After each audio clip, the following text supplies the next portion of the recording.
नमस्कार दोस्तों, आप सभी का मेरे YouTube चैनल स्टडी मटेरियल पर स्वागत है। मैं आशा करता हूं कि आप सभी अच्छे होंगे और आपकी तैयारी अच्छे से चल रही होगी। आ जाइए सभी क्लास में और जुड़ जाइए और अपनी उपस्थिति दर्ज कराइए। और सबसे पहले आप चैनल पे नए हो तो इसको सब्सक्राइब कर लें और एक बार क्लास को लाइक ज़रूर कर लें।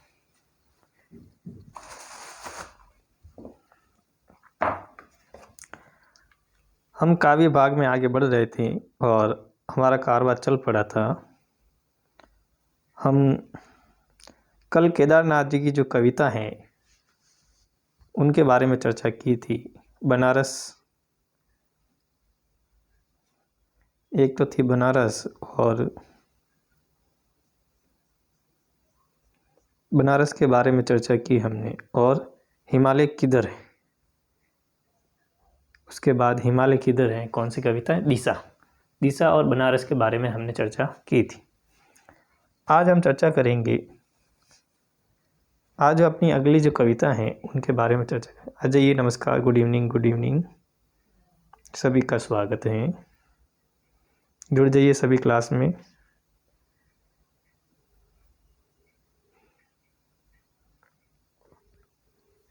सभी जल्दी से क्लास में जुड़ जाइए।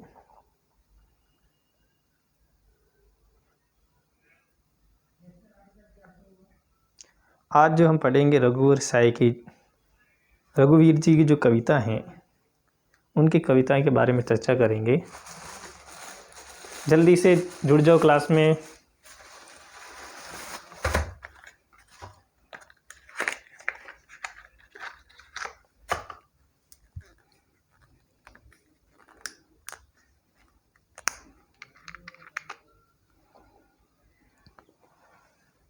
आ जाइए सभी क्लास में। तब तक मैं थोड़ा मार्कर में सही भर देता हूँ।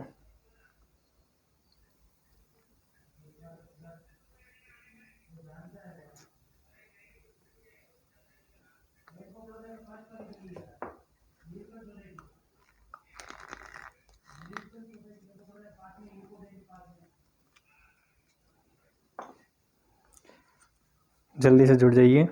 गुड इवनिंग, नमस्कार।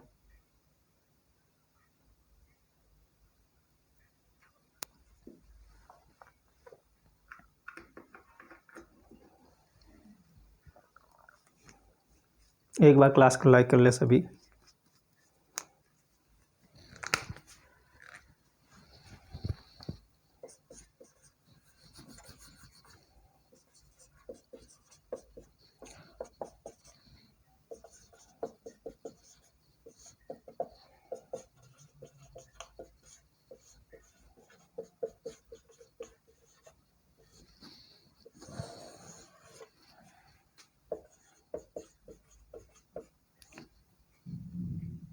आज की जो कविता है रघुवीर जी की जो कविता है उनकी कविता के बारे में अध्ययन करेंगे। आप सभी जुड़ गए होंगे और जो भी बाकी होगा वो जुड़ जाएगा क्लास में। रघुवीर जी की पहली कविता है वसंत आया। कौन सी है? वसंत आया। वसंत आया।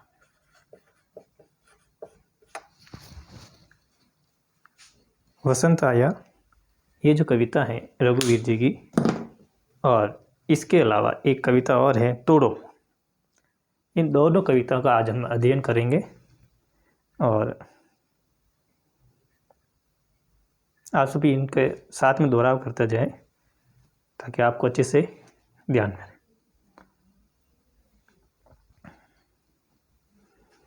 इसकी जो पहली पंक्तियां हैं उनका अध्ययन करते हैं।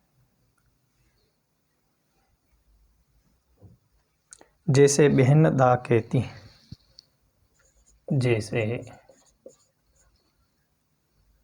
बहन दा कहती है।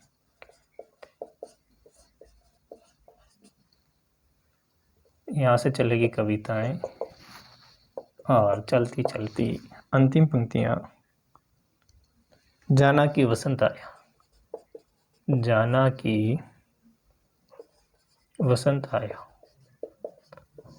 आया, यहाँ तक।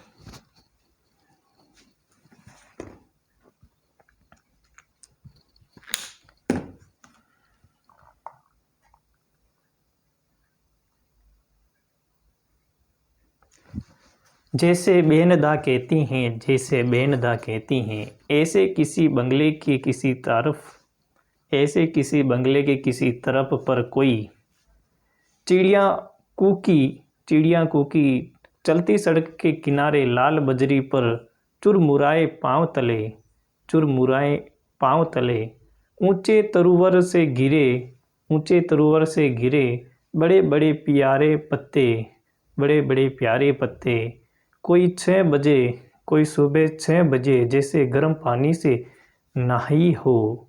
खिली हुई हवा आई, फिरकी सी आई चली गई, ऐसे फुटपाथ पर चलते चलते चलते कल मैंने जाना कि वसंत आया है, कल मैंने जाना कि वसंत आया है। इनका प्रसंग लिख लेते हैं हम।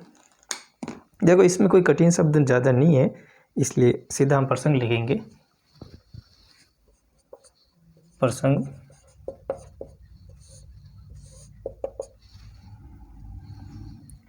यह जो पद्यांश है हमारी पाठ्य पुस्तक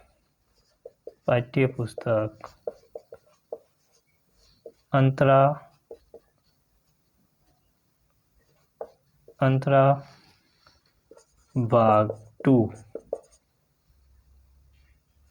कविता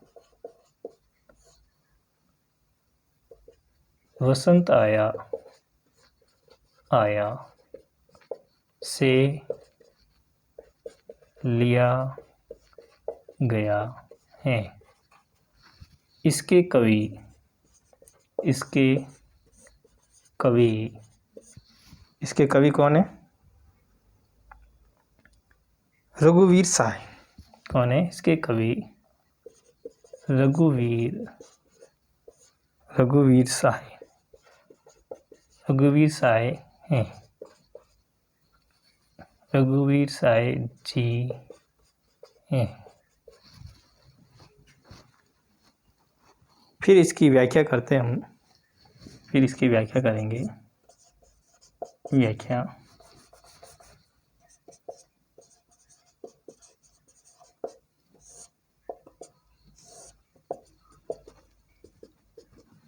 फिर इसकी करेंगे हम व्याख्या।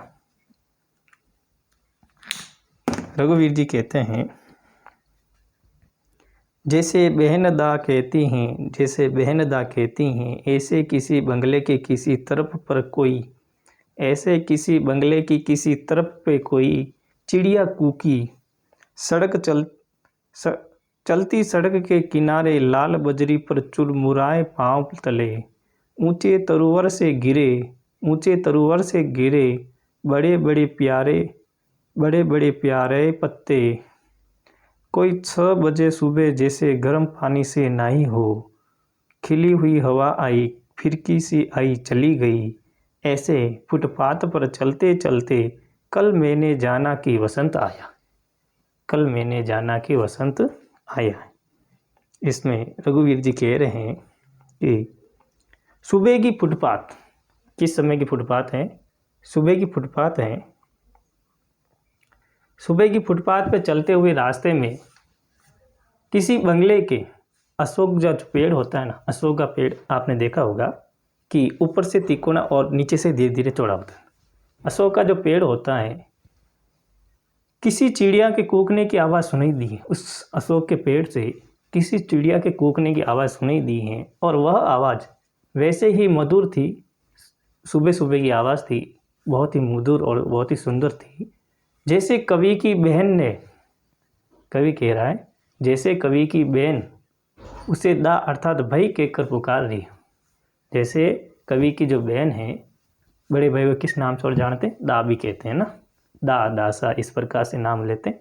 तो कवि कह रहा है कि जैसे कवि की बहन दा यानी भाई कहकर पुकार रही हो। कवि एक व्यस्त सड़क के किनारे, व्यस्त सड़क यानी कि जहाँ पर सर्वाधिक संख्या में लोग आते जाते रहते हैं। उस व्यस्त सड़क के किनारे चल रहा था, तो उनके किनारों पर लाल बजरी पीसी हुई थी। लाल बजरी पीसी हुई इसका मतलब यानी कि जो पत्ते होते हैं पेड़ों के वो पीले पड़ जाते हैं। फिर पीले पड़ने के बाद में जब मानव चलते हैं, मनुष्य हम लोग जो चलते हैं, फिर बाद में पैरों तले वो कुचल जाते हैं तो वो एकदम चूर्ण सा बन जाता है, बजरी टाइप बन जाता है।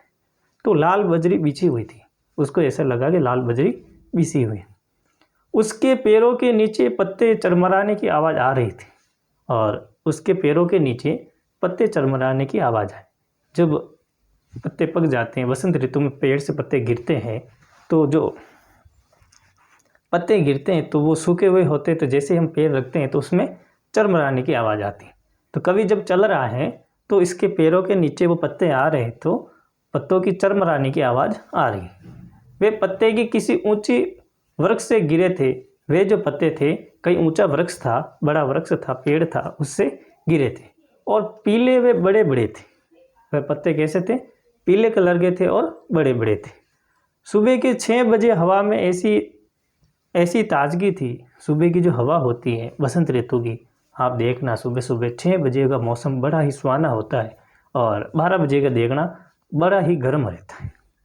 ताजगी थी, जैसे हवा अभी अभी गर्म पानी से नहाकर आई हो, अर्थात हवा में हल्की गर्मी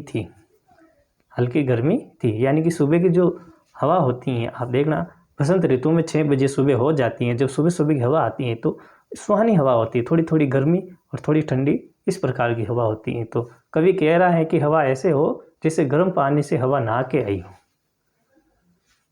उसके बाद कवि कह रहे हैं कि इस तरह कवि जब सुबह सुबह फुटपाथ पर चलता है, इस तरह जब कवि फुटपाथ पर चलता है, यानी कि जहाँ पर पैदल चलने की जो रास्ता होता है उस फुटपाथ पर चलता है, तो उसके आसपास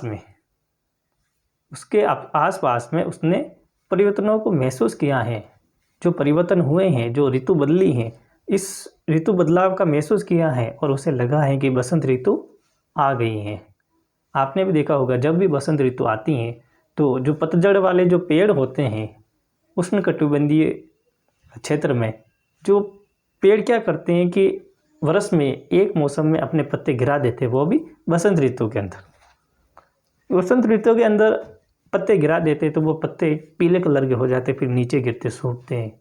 तो कवि ने उसका वर्णन किया है कि किस प्रकार से वो पेड़ों के नीचे चरमराने की आवाज़ आती है, किस प्रकार से उनकी लाल बजरी बनती हैं, और किस प्रकार बसंत ऋतु में सुबह की हवा जो आती है वो जैसे गर्म पानी से नहा के आई, इस प्रकार से वर्णन किया है। इसके बाद हम इसका विशेष लिखते हैं इन पंक्तियों का, आप भी साथ में लिखते रहना और पढ़ाई पे ध्यान देते रहना।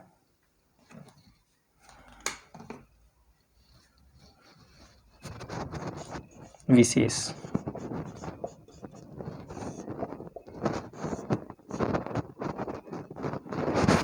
इसका विशेष लिखते हैं हम।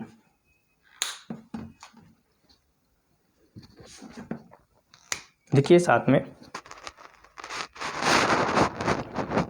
इन पंक्तियों में वसंत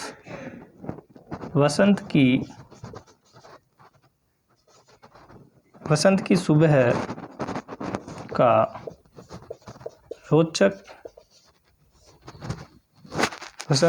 का रोचक वर्णन किया गया है।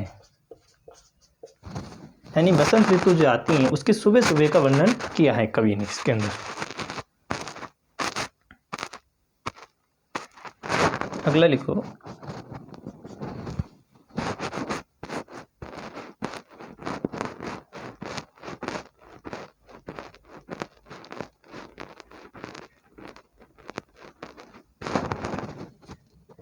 तत्सम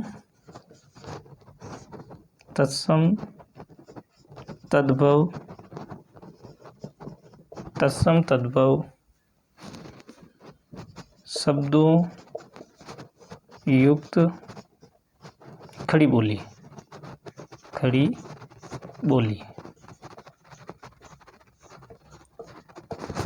तत्सम और तद्भव शब्दों युक्त खड़ी बोली। आपको मैंने बताया था तत्सम शब्द वे होते हैं जो संस्कृत में प्रयोग होते हैं, लेकिन उसी प्रकार हूबहू हिंदी में प्रयुक्त होने लग जाते हैं, उन्हें हम तत्सम शब्द कहते हैं। यानी कि संस्कृत के वे शब्द जिनका बिना परिवर्तन हुए हिंदी में प्रयुक्त होते हैं उन्हें हम तत्सम शब्द कहते हैं।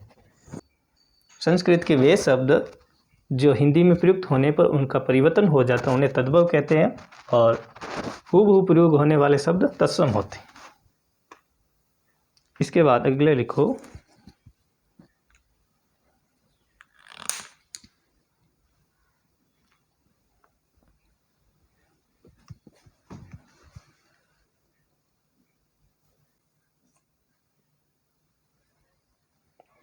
इसके बाद अगला लिखो,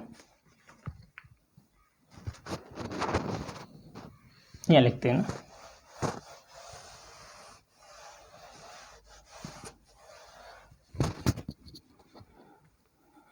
आप साथ साथ में लिखते भी जाना।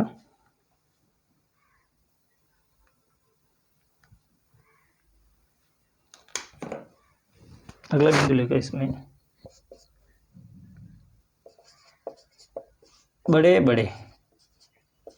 बड़े बड़े में एक ही शब्द की आवृत्ति एक से अधिक बार हुई है और बीच में योजक चिन्ह का प्रयोग हुआ है, यानी इसकी पुनरुक्ति हुई। इसमें पुनरुक्ति प्रकाश अलंकार है, अलंकार है, पुनरुक्ति प्रकाश अलंकार है।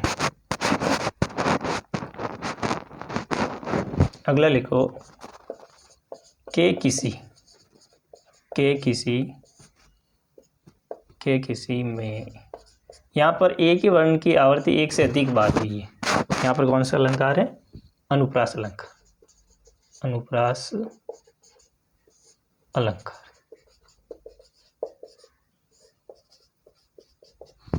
ठीक है, बस इतना ही।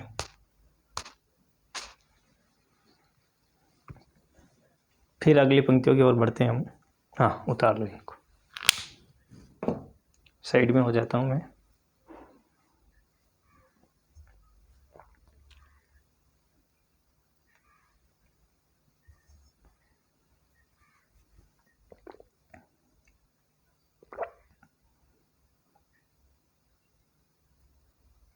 ठीक है, उतार लिया होगा। अगली पंक्तियों की ओर बढ़ते हैं।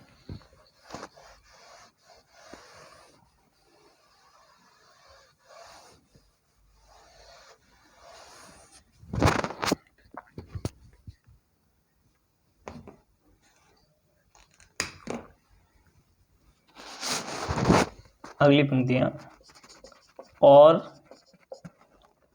और यह कैलेंडर, और यह कैलेंडर, और यह कैलेंडर से मालूम था, से मालूम,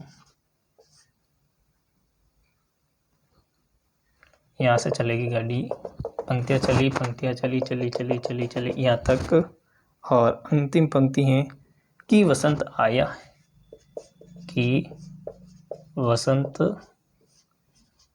आया, वसंत आया है, कि वसंत आया।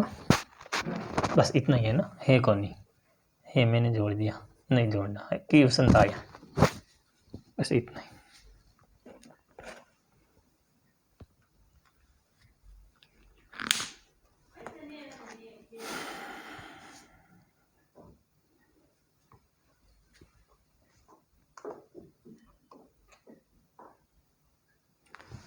और ये कैलेंडर से मालूम था, और ये कैलेंडर से मालूम था कि अमुक दिन अमुक बार, अमुक दिन अमुक बार मदन महीने की होवेगी पंचमी।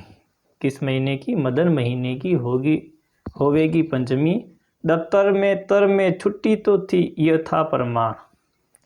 दफ्तर तर में छुट्टी थी, ये था प्रमाण। और कविताएं पढ़ते रहने से ये पता था कि दहर दहर दहकेंगे कहीं ढाक के जंगल, आम बौर आवेंग रंग रस गंध से लदे फूंदे दूर के विदेश के, वे नंदन वन होवेंगे यशस्वी, मधुमस्त पिंक भोर आदि अपना अपना कृतति, मधुमस्त पिंक भोर आदि अपना अपना कृतित्व अभ्यास करके दिखावेंगे।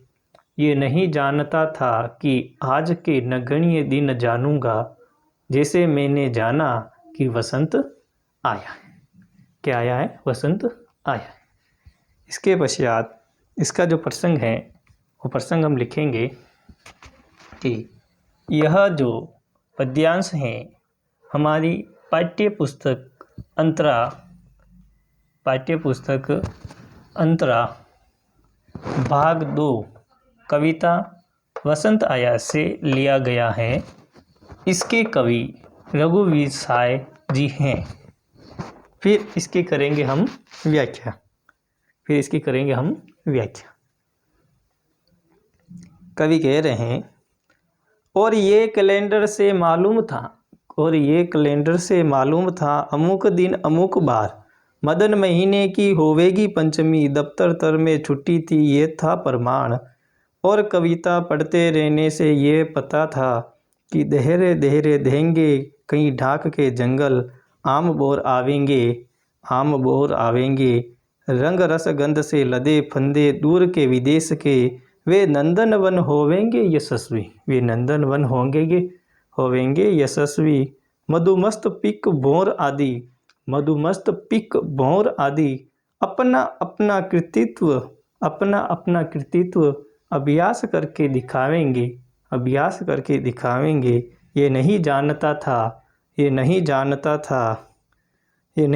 था कि आज के नगण्य दिन जानूंगा, जैसे मैंने जाना कि वसंत आया है। रघुवीर जी कह रहे हैं इन पंक्तियों में कि कवि कह रहे हैं कि उस कल की ज्ञात यानी उस कल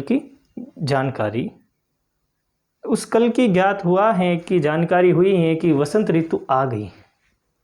उस कल की रात, उस कल के दिन मुझे ये पता चला है कि वसंत ऋतु आ गई है। कवि कह रहा है कि हालांकि उसने कैलेंडर से पहले ही पता चल गया था कि उस दिन वसंत ऋतु आने वाली, कि उस दिन को कामदेव के महीने या बसंत माह की पंचमी होगी।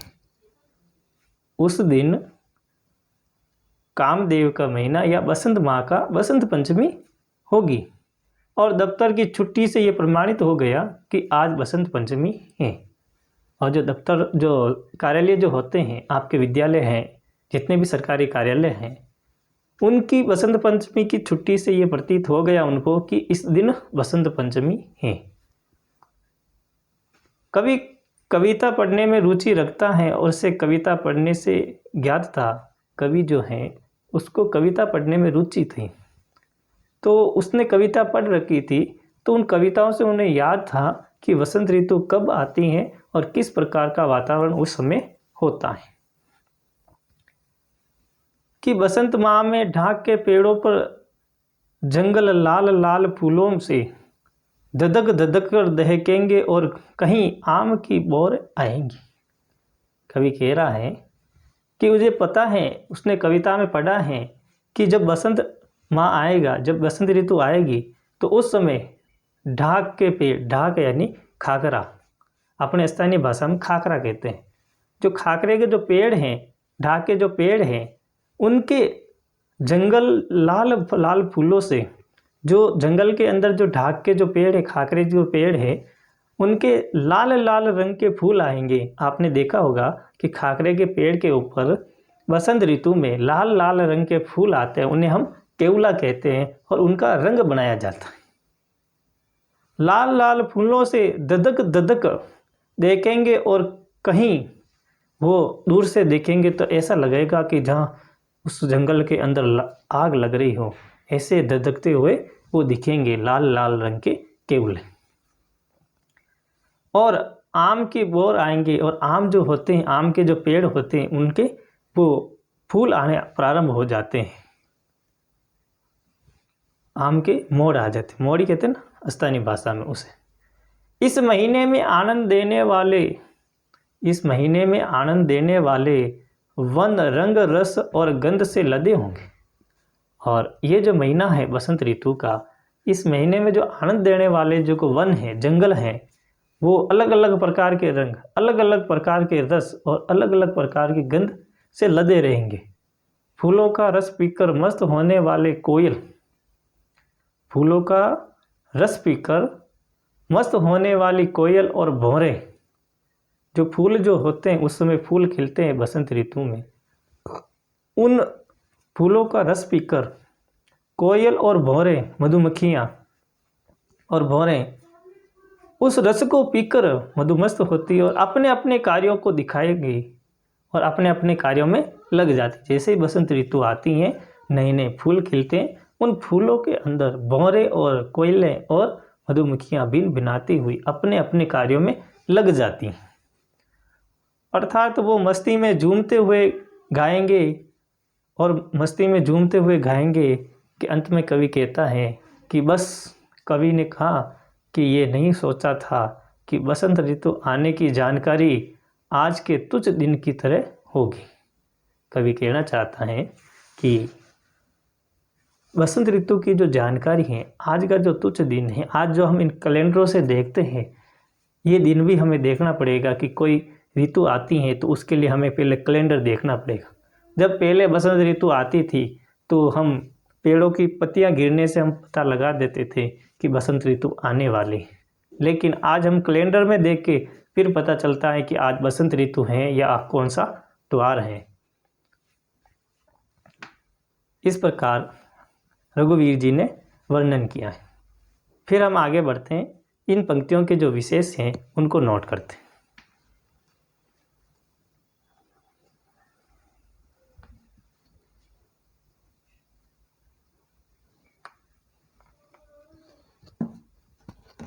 आप भी साथ में लिखते जाएं।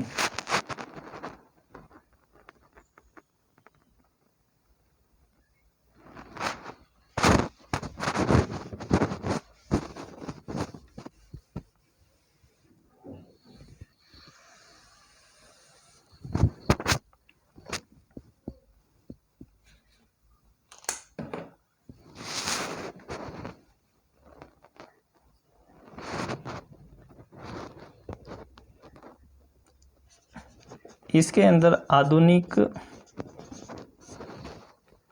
जीवन शैली,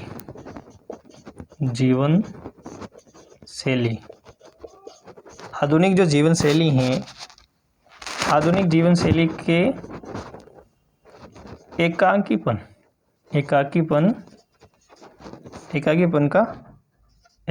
पर व्यंग्य है ना, व्यंग्य। आधुनिक जीवन शैली का एकांकीपन पर व्यंग्य है कि जो वर्तमान की जो आधुनिक प्रणालियाँ चल रही हैं, जिसके अंदर वसंत ऋतु को जानने के लिए भी हमें तब पता चलता है जब हमारी दफ्तर की छुट्टी होती, स्कूल की छुट्टी होती, ऑफिस की छुट्टी होती या बैंक की छुट्टी होती, उस समय पता चलता है कि आज बसंत ऋतु है। लेकिन पहले हमें इस वातावरण को देख के, हवा की रुख को देखकर, वनों को देखकर उससे पता चल जाता था कि बसंत ऋतु आ गई है। लेकिन अब हमारे को कैलेंडर देखना पड़ता है, हमारे को दफ्तरों की छुट्टी देखनी पड़ती है, तब जाके पता चलता है कि बसंत ऋतु आई है। इसमें आधुनिक जीवन शैली का एकांकीपन जो है उसका व्यंग्य किया गया। इसके अंदर तत्सम व तद्भव शब्दों का प्रयोग हुआ है। तत्सम तद्भव शब्दों युक्त खड़ी बोली का प्रयोग हुआ है। तत्सम शब्द वह शब्द जो संस्कृत के शब्द बिना परिवर्तन होते हुए हिंदी में प्रयुक्त हो जाते हैं, उन्हें हम तत्सम शब्द कहते हैं। और तद्भव शब्द वह शब्द जो संस्कृत के शब्द जो परिवर्तन होकर हिंदी में प्रयुक्त होते हैं, उन्हें हम तद्भव शब्द कहते हैं। फिर अगला लिखते हैं,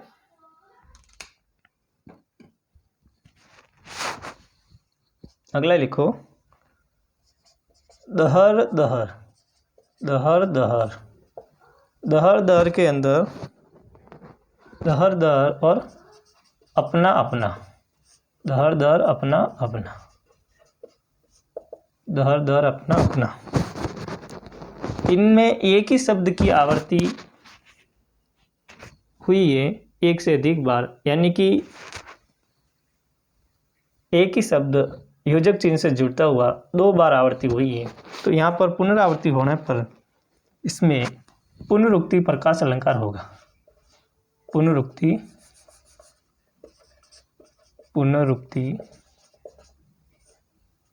प्रकाश अलंकार है। इसमें कौन सा अलंकार है? पुनरुक्ति प्रकाश अलंकार है। एक ही शब्द की पुनरुक्ति हुई है और अर्थ भी एक। अगला लिखो, रंग और रस। रंग और रस, इसके अंदर एक ही वर्ण की आवर्ती 2 बार हुई, र और र। इसमें कौन सा अलंकार है? हाँ, अनुप्रास अलंकार।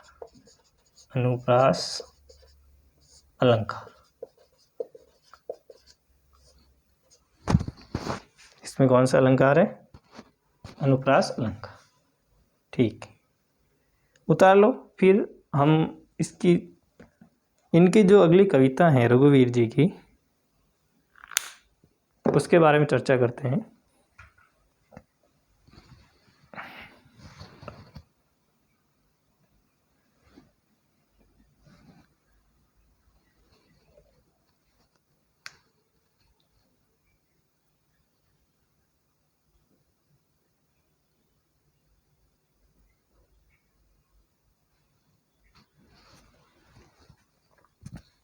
अगले लिखते हैं, ये वे है ना, वे बना हुआ है, व्यंग्य है ना।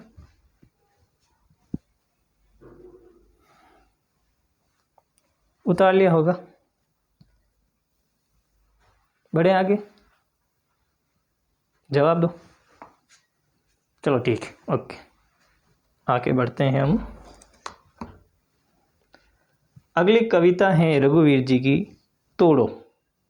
तोड़ो तोड़ो तोड़ो। किसको तोड़ो? तुम्हारे अहंकार को तोड़ो, और जो तुम्हारे बाहर मन लगा हुआ है उसको तोड़ो। पढ़ाई के अंदर मन लगाओ, शिक्षा के अंदर मन लगाओ, अच्छे गुण, अच्छे संस्कार, अच्छा मनुष्य होने के गुण दो। बुरी आदतों को तोड़ो, गलत आदतों को तोड़ो, उन सबको तोड़ना है।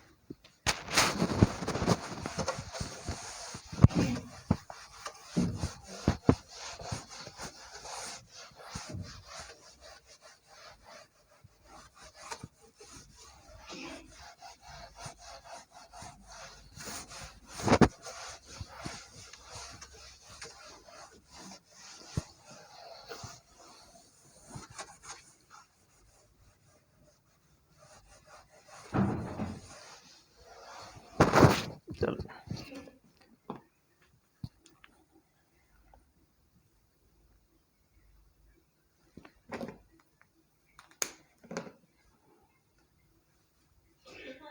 आपको थोड़ी दिक्कत तो होगी, है ना।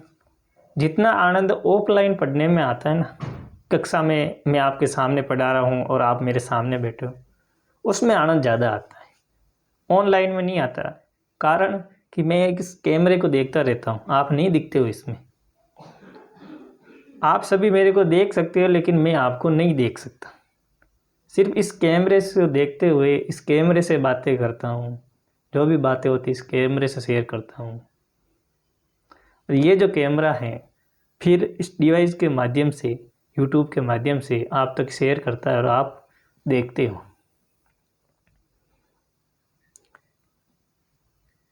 इसीलिए मेरा जो पढ़ाने की जो आदत है, जो तरीका है, वो ऑफलाइन में ही हंसी मजाक के साथ में अच्छे से हम पढ़ा सकते हैं।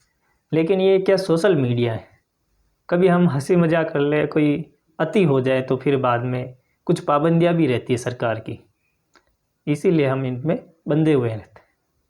और स्कूल में या फिर हम जब ऑफलाइन पढ़ते हैं, उसमें कोई भी छोटी मोटी कैसी भी अगर हंसी मजाक कर ले तो उस पर कोई इतनी पाबंदियां नहीं होती।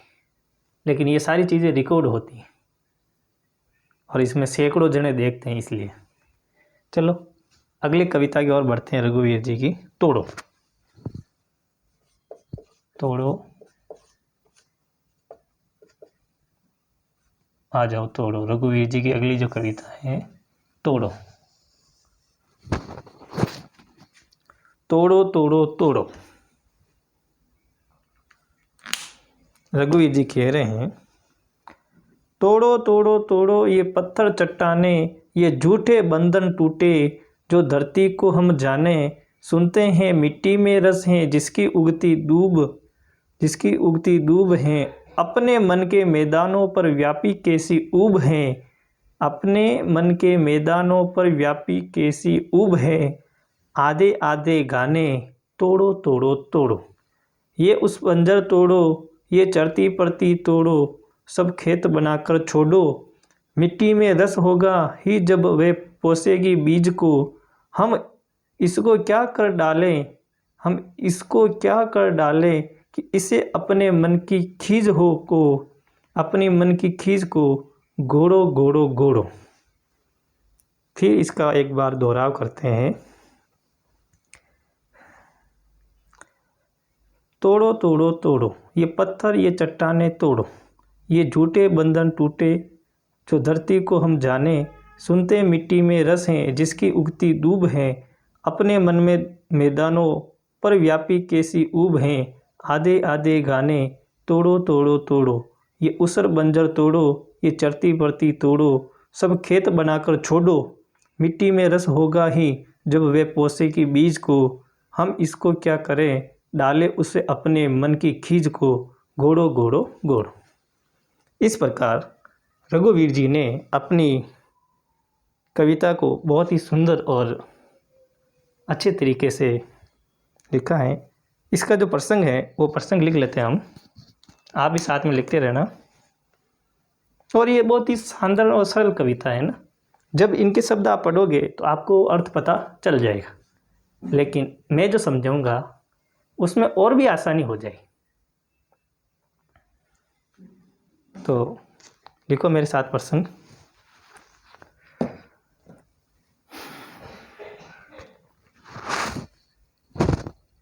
पहले तो इसका काव्य लिखो। तोड़ो तोड़ो तोड़ो, तोड़ो तोड़ो तोड़ो। यहाँ से चलेगी कविता, यहाँ से चली और अंतिम गोड़ो गोड़ो गोड़ो, गोड़ो गोड़ो गोड़ो, गोड़ो गोड़ो गोड़ो। ये पंक्तियां हैं, इसका हम प्रसंग लिखेंगे।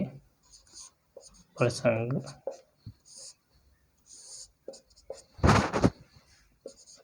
यह जो पद्यांश है हमारी पाठ्य पुस्तक अंतरा भाग 2 कविता तोड़ो तोड़ो से लिया गया है। इसके कवि रघुवीर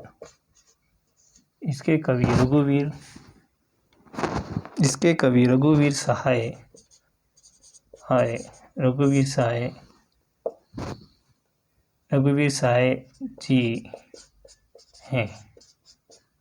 ये इसका हो गया प्रसंग। फिर करते हैं हम इसकी व्याख्या। फिर करते हैं हम इसकी व्याख्या।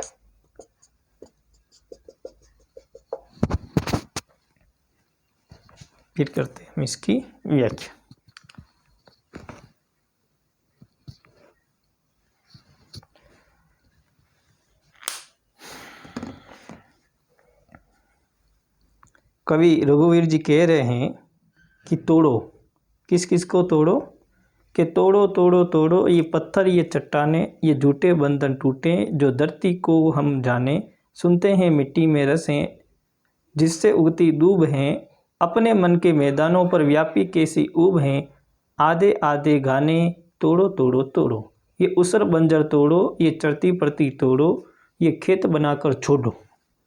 मिट्टी में रस होगा ही जब वह पोसेगी बीज को, मिट्टी में रस होगा ही जब वह पोसेगी बीज को, हम इसको क्या कर डालें, हम इसको क्या कर डालें, इस अपने मन की खींच को, इस अपने मन की खींच को गोड़ो गोड़ो गोड़ो। इस प्रकार कवि रघुवीर जी कह रहे हैं, कवि रघुवीर जी कह रहे हैं कि जिस प्रकार भूमि के बंजरपन को दूर करने के लिए, जिस प्रकार भूमि के बंजरपन को दूर करने के लिए, यानी कि ऐसी भूमि जिसके अंदर कोई पैदावार नहीं होती, उसके उस बंजरपन को दूर करने के लिए उसके ऊपर उस भूमि के ऊपर फैले हुए पत्थरों और चट्टानों को तोड़ो। उस बंजर भूमि के ऊपर जो पत्थर और चट्टानें पड़ी है उनको तोड़ो और तोड़कर उन्हें समतल करो, उन्हें तोड़ो और उनको समतल करो। उसी तरह मनुष्य को भी आगे बढ़ने के लिए अपने विश्वास को दूर करना होगा। यानी कि उसी तरह जिस प्रकार बंजर भूमि को तैयार करने के लिए हम उन पत्थरों को तोड़कर उस भूमि को समतल करते हैं, उसी प्रकार मनुष्य को भी आगे बढ़ने के लिए उसके अंदर जो अविश्वास होते हैं, उसके अंदर जो अविश्वास होते हैं, अंधकार होता है, उसको दूर करना होगा। उससे क्या करना होगा, हमें दूर करना होगा। कवि प्रेरणा दे रहा है कि मानव पत्थर तथा चट्टानों को तोड़कर, मानव पत्थर और चट्टानों को तोड़कर सर्जन प्रक्रिया का हिस्सा बने, जो सर्जन जो प्रक्रिया है उसका हिस्सा बने, और वे समाज के झूठे बंधन जो होते हैं ना, आपने कोई झूठे रिश्ते निभा रहे, दिखावे के रिश्ते निभा रहे, उस झूठे बंधनों को तोड़कर और मर्यादाओं को तोड़कर मेहनत करें। उस झूठे बंधनों को और झूठी मर्यादाओं को तोड़कर हम मेहनत करें। मनुष्य को धरती के बारे में जानकारी हासिल करनी चाहिए, और इस मनुष्य को इस धरती माँ के बारे में जानकारी हासिल करनी चाहिए। कहते हैं कि मिट्टी में रस होता है, मिट्टी में रस होता है। तभी तो आपने देखा है कि वही मिट्टी, उसके अंदर आप मिर्ची डालो तीखा हो जाएगा, आम डालो मीठा हो जाएगा, और नींबू डालो तो खट्टा हो जाएगा। सारे गुण इस मिट्टी के रस में उपस्थित हैं, सारे के सारे इस मिट्टी के अंदर गुण उपस्थित हैं। मिट्टी में रस होता है जिसमें दूब और घास उगती, दूब यानी घास, जो छोटी छोटी घास, दूब और घास उगती हैं। दूब में रस होता है, दूब में क्या होता है, रस होता है। और रस से अभिप्राय धरती की उर्वरा शक्ति से, किससे है रस से तात्पर्य, धरती की जो उर्वरा शक्ति है उससे, धरती की जो उर्वरा शक्ति है उससे है, उससे रस का अभिप्राय है। कवि मनुष्य से कह रहा है कि तुम्हारे मन रूपी मैदानों पर, जो तुम्हारे मन के जो मैदान है, ये कैसी उदासी छाई, इस तुम्हारे मन के ऊपर कैसी उदासी छा गई, कैसा मन बना लिया, कैसे मन को उदास किए हुए बैठे हो। तुम्हारी सृजन तथा तुम्हारे निर्माण करने की इच्छा को गीत अधूरे क्यों हैं। आपके जो सृजन करने की और निर्माण करने की जो इच्छा है उसके गीत अधूरे क्यों हैं, उन गीतों को अधूरा क्यों रख रखा है। कवि अनउपजाऊ चारागाह है तो छोड़ी गई पड़ती भूमि को खेती योग्य बढ़ाने की प्रेरणा दे रहा है, और कवि कह रहा है कि जो अनउपजाऊ हैं, जहाँ पर उपजाऊपन नहीं है, और चारागाह हेतु, जो चारागाह के लिए यानी कि जो भैंस वैंस, जो गाय पशु जो चरते हैं, उनके लिए जो छोड़ी गई जो पड़ती भूमि है, उस भूमि को खेती योग्य बनाने के लिए प्रेरणा दे रहा है। और वह कह रहा है कि तुम्हारे संघर्ष से ही ये रस से युक्त मिट्टी, तुम जब संघर्ष करोगे इस मिट्टी के अंदर, तो इस रस से युक्त ये मिट्टी अवश्य बीज को उगाएगी। ये मिट्टी जो है अवश्य बीज को उगाएगी और उससे फसल उत्पन्न होगी। जब आप मेहनत करोगे उस ये जो मिट्टी है उसको अच्छा करोगे, उससे उपजाऊ बनाओगे, तो ये मिट्टी जो है बीज को उगाएगी और फसल उत्पन्न होगी। इसीलिए मनुष्य को अपने मन की खींच को दूर करके, जो मनुष्य के मन के अंदर जो खींच भरी हुई है, उस खींच को दूर करते हुए मेहनत करनी चाहिए और उन्नति के मार्ग पे आगे बढ़ना चाहिए। उसे मेहनत करनी चाहिए और उन्नति के मार्ग पे आगे उसे बढ़ना चाहिए। इस प्रकार रघुवीर जी ने इन पंक्तियों में बताया है कि किस प्रकार मनुष्य को आगे प्रकृति करना चाहिए। फिर इसके जो विशेष हैं उनको हम नोट करते हैं। इसके विशेष लिखिए।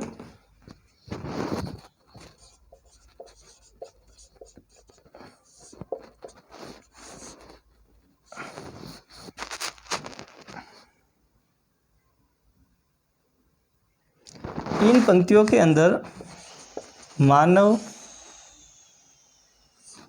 को परिश्रम करने के लिए प्रेरित किया है। परिश्रम करने के लिए प्रेरित किया है।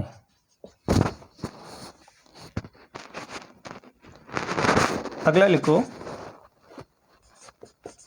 तोड़ो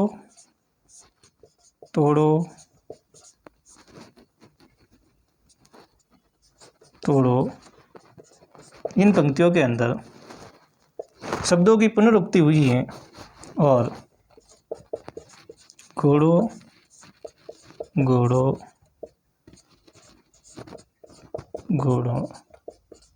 ये जो पंक्तियां हैं, इन पंक्तियों के अंदर शब्दों की पुनरुक्ति हुई है, तो यहाँ पर पुनरुक्ति प्रकाश अलंकार है। कौन सा अलंकार है? पुनरुक्ति प्रकाश अलंकार है। पुनरुक्ति प्रकाश अलंकार है।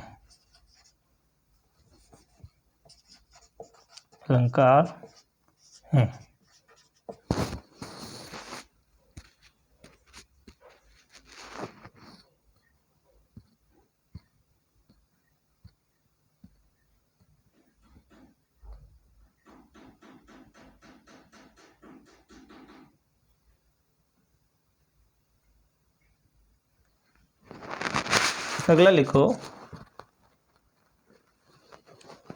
मिश्रित शब्दावली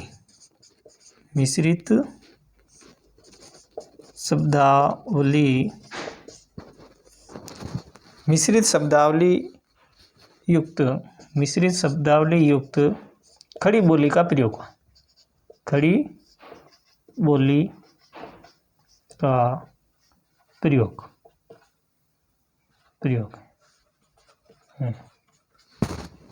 ये लिख लो। ठीक है, इसे कर लो तुम नोट।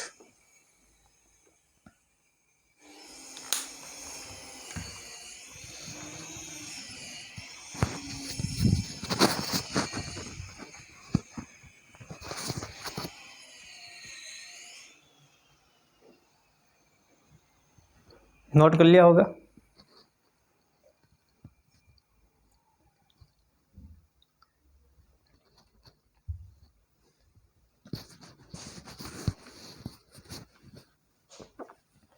इसी के साथ अपनी क्लास समाप्त होती है और मैं अपनी जो वाणी है उसको विराम देता हूँ। हाँ, उतार लिया होगा सबने। नहीं उतारा हो तो आप वापिस वीडियो को पीछे ले लेना और उतार लेना अच्छे से, और पढ़ने पे ध्यान देना। फरवरी में आपके एग्ज़ाम है, जनवरी में आपकी प्रैक्टिकल है। ठीक है, इसी के साथ मैं आपसे विदा लेता हूँ। जय हिंद, जय भारत, जय राष्ट्र। फिर मिलेंगे कल 8 बजे। तब तक के लिए शुभ रात्रि, गुड नाइट।